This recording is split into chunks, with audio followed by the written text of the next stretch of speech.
Bonjour tout le monde et bienvenue dans cette nouvelle vidéo. Donc aujourd'hui je vais vous présenter l'Interfil en moto électrique.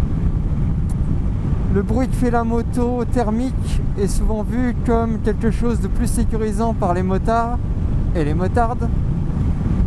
Donc ce que j'aimerais vous montrer, j'ai pris quelques vidéos en Interfil quand j'étais en région parisienne.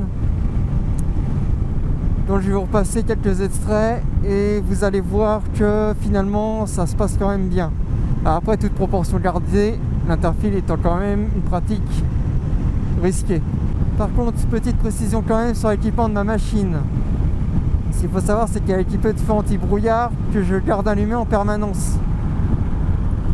Donc quand je fais de l'Interfil, je suis avec les anti-brouillards et avec les warnings.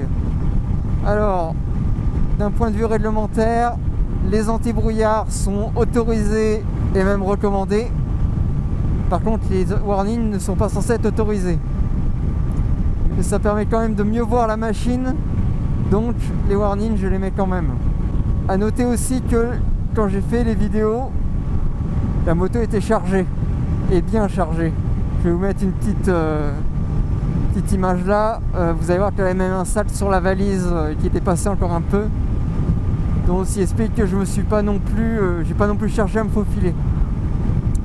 La moto pourrait, juste la mienne, elle a les valises et c'est un petit peu encombrant quand même.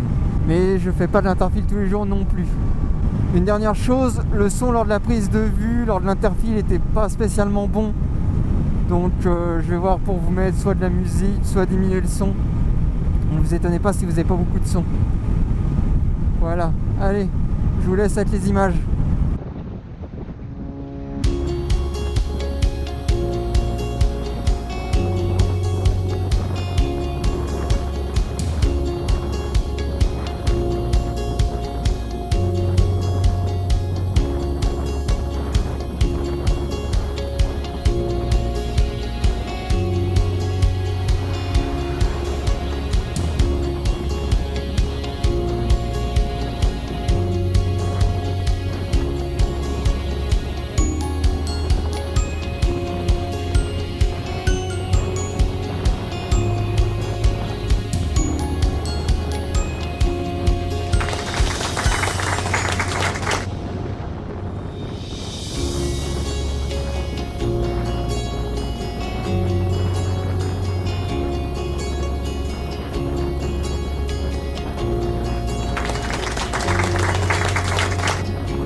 Voilà, donc comme vous avez dû le voir, ça se passe plutôt bien. Il y a même des automobilistes qui se poussent sans avoir besoin de m'entendre en fait. Et simplement avec les feux de la machine, ils me voient, donc c'est une bonne chose, c'est une excellente chose. Après, ce qu'il faut savoir, c'est que je ne suis jamais à plus de 20 ou 30 km/h au-dessus de la vitesse des voitures. Ceci pour pouvoir me laisser une marge de réaction. Quand vous avez une voiture qui déboîte devant vous de change de fil, que vous devez piler, si vous avez un différentiel de plus de 30 km/h, vous êtes très mal.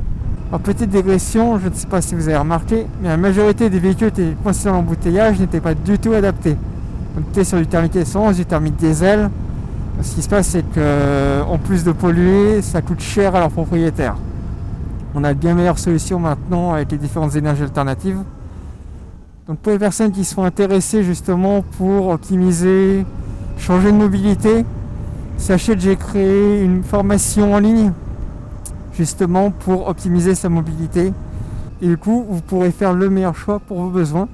Donc ça, vous pouvez le retrouver directement sur mon site internet. Vous avez tous les détails dans la description. Je vous remercie d'avoir regardé cette vidéo, j'espère qu'elle aura pu vous apporter un peu. N'hésitez pas si vous souhaitez que je fasse des vidéos sur d'autres sujets. Je vais bientôt me mettre aux voitures quand même, parce qu'il n'y a pas que la moto. Et puis ma foi, je vous dis à bientôt dans une prochaine vidéo. Au revoir.